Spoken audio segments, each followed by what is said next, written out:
On October 21, 2018, Toya Cordingley, a 24-year-old girl, radiant as the tropical Queensland sun, left home in light clothes, carrying her beloved dog Indy to Wanjetti Beach. It was a normal afternoon, with no signs of impending tragedy, but a few hours later, the sky darkened, Toya's phone went dead. Her lover, Marco, called repeatedly, but no one answered. Near midnight, her stepmother and father received a panicked call. Toya had disappeared, a 24-year-old girl, healthy, happy, with a boyfriend, a family, a job, a future ahead, suddenly disappeared in the middle of a familiar beach, in broad daylight, no screams. No emergency calls. No signs of struggling or calling for help.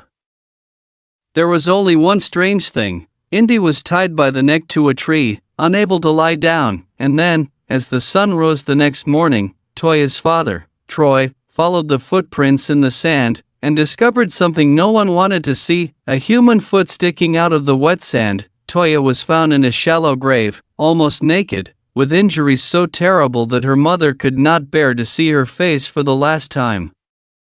Toya was a kind person, loved animals, and loved by everyone. So who would want to hurt her? Why her? What could drive a stranger so mad that he would kill an innocent girl, then leave her dog tied up as a threat? Or perhaps, Toya didn't die from a sudden outburst of anger. She had accidentally stumbled upon something so dark. Something that the killer was willing to kill to hide. Where did Toya go after taking the dog out of the car? Who was the last person to see her alive? Indy the dog. Why wasn't she hurt? What did she see? Why was the body buried? And why did the killer leave the country that very day? Each question, like a knife cutting into the Toya family's heart. Each new detail revealed made the case stranger, darker, more confusing. This is more than just a murder, it's a tragedy for a community, a shadow that hangs over a beach that was once a vacation paradise. We'll take you through every milestone in the case, from Toya leaving home, to her father discovering her body, to the 4-year manhunt. Let every detail lead you, every scratch, every hair, every seemingly small sign, to the truth, because Toya's killer seemed to have disappeared. But with the light of justice, no one can hide forever. This story will make you angry, heartbroken, and devastated. Because Toya, like many of the victims, did nothing wrong. She was just walking her dog. But that didn't save her from the senseless cruelty that lurked behind the trees on the beach. Wanjetti Beach, once a peaceful tourist destination, is now a silent sandbar. There, under the blazing sun, Toya fought and lost, a monster in human form. Stay, as we uncover the layers of darkness that surround this case. Will justice come in time? Or will Toya be nothing more than a grave covered in sand by the sea wind every day, where people walk their dogs without locking their cars? Where children play in the sand while their parents sit reading? Where everything seems safe? Wanjetti Beach, a tropical paradise in Queensland, Australia, has been hiding a nightmare for years. Wanjetti Beach is a 4-kilometer stretch of beach, located about 38 kilometers north of the town of Kess. There are no shops. No lights. Just waves, white sand, and wild bush behind. Locals call it a best-kept secret, as tourists often skip it for more famous beaches. In Kess, where Toya was born, everyone knows each other. She works at a pharmacy and volunteers at an animal rescue center. Her boyfriend, Marco, a dog lover, once said, "Toya can calm any dog in 5 minutes. Even the most aggressive ones." She lives simply, loves her family, loves life, and especially loves her dog Indy, a giant but gentle hybrid. On October 21, 2018, Toya went to work in the morning at Whole Life Pharmacy. After her shift, she stopped by the local market to buy food. The camera captured her wearing a bright knitted sweater, her hair pulled back, carrying a patterned basket. She looked happy, not the least bit scared. Around 2:30 p.m., Toya told Marco she wanted to take Indy for a walk at Wanjeti Beach, for a change of pace. She drove a blue Mitsubishi Lancer, parked at the top of the walkway. That was the last time anyone saw her alive. As the sky darkened, Marco began to worry. Calls went unanswered. Texts went unanswered. At 9 p.m., he called Toya's half-brother Jack to ask if she had come by. No one had seen Toya. My gut was going. She wasn't the type to disappear, Jack said. By 10:50 p.m., Toya was officially reported missing. But police advised the family to wait until the next morning. Wanjeti Beach was dangerous at night, with high tides and no lights. The morning search, and the chilling moment, early on October 22nd, Toya's family went to the beach with flashlights. They found her car, still parked in the same spot, untouched. This gave them hope. Maybe she had simply lost her way, or was looking for shelter. But as they entered the forest near the beach, where the undergrowth was thick, they heard a noise. And saw something unexpected. Toya's beloved big dog, Indy, was tied to a tree. The leash was so tight that she couldn't sit down. Toya loved Indy like a daughter. She would never tie her leash like that. It meant something bad had happened. Her father, Troy, went around looking for more. As the sun rose above the sea, he spotted something sticking out of the sand, a foot. Just buried in the sand. And I knew. I knew it was my daughter, he said, tears welling up in his eyes. But there is a clear alibi. At home at the time of the crime, someone confirmed. No scratches, no suspicious signs. Darren, his stepfather, has a history of instability after divorce, but there is also an alibi. Conclusion: relatives are all eliminated as suspects. What makes investigators shudder? There are no signs of dragging the body, that is, Toya was killed on the spot. The dog chain is too tight, intentionally. There are signs of a strong struggle. Toya fought back and injured the killer. Immediately, they collected DNA at the scene and sent it for testing. The police searched dashcam on Captain Cook Highway near the beach, phone signals in the vicinity during the time Toya was killed. Location data from BTS cell tower stations. After weeks of searching, an unfamiliar car appeared in passerby dashcam footage. The car had a number plate that was not from Cass or Port Douglas.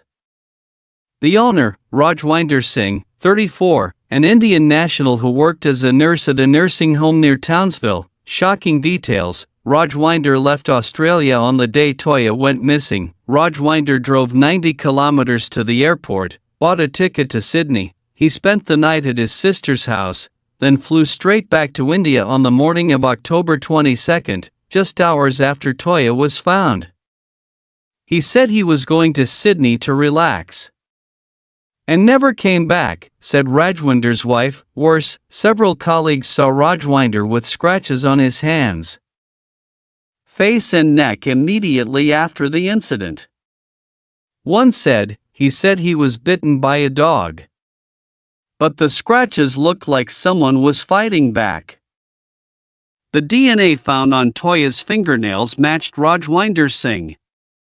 But by the time police arrived, he had disappeared. From there, the case became an international manhunt, stateless investigation. For 4 years, Australian and Indian police worked tirelessly. They submitted extradition requests, awaiting approval through the Indian legal system. This took years because of the strict evidentiary requirements. Toya's family waited in anguish. Many began to wonder, will justice ever come when the killer is halfway around the world? In early 2022, the Australian government offered a reward of $1 million Australian dollars for anyone who could provide definitive information on Rajwinder's whereabouts. Just a few weeks later, Indian police received a tip: there is a skinny man with a long beard, living in seclusion among the religious community in Punjab. He looks very much like Rajwinder. On November 25, 2022, Rajwinder was arrested in New Delhi. During the hearing, he confessed something terrible: "That day I had an argument with my wife. My mind was in turmoil. I took a knife with me, went to the beach to relax. Her dog barked at me, and I got upset. I didn't mean to kill anyone. But Toya said something, and I lost control." When asked, "What did you bring the knife to the beach for?" he replied, "To cut fruit." Rajwinder never knew Toya. The girl simply passed through his life. At the moment when he lost control, he brutally murdered her, buried her body in the sand, tied up the dog and fled as if she had never existed. With just a frown, a bark, a look, you can become the target of a madman with a knife in his pocket. Toya did not choose death, but death chose her. When justice is too late, the pain does not go away, but becomes a permanent scar on the hearts of the living. On February 28, 2023, after 4 years of pursuit, Rajwinder Singh, Toya's murder suspect, was extradited to Australia. He was charged with murder in March. But during the pre-trial hearing on May 1, 2024, a controversial detail suddenly emerged. The defense attorney presented a series of text messages between Toya and another man, Dr. Tyson Franklin, suggesting that she was unhappy with Marco, her current boyfriend, and might be thinking about moving out. Could she be in a love triangle? Is the case not as simple as people think? Those were the whispers that began to appear. However, both Marco and Tyson were ruled out as suspects from the beginning. There was no DNA, no evidence at the scene, no direct motive. Tyson even claimed that Toya was fine and just needed some time alone, but this information still left the public bewildered. Not because of suspicion of the young girl, but because of the way the case was being dragged away from its true nature, a random, inhumane act of murder. Toya's family, especially her mother, Vanessa, had to wait nearly 6 years for the trial. Extradition, legal analysis, and defense of the suspect's rights made everything drag on to the point of exhaustion. In an interview, Vanessa said, "Justice in Australia is very civilized, but sometimes, it's not fast enough to save people." Her father, Troy, who dug the sand to find his daughter's body, remained silent in court, clutching an old photo of Toya when she was a toddler. What about the survivors? Marco appeared at Toya's funeral, holding Indy, the dog they both raised.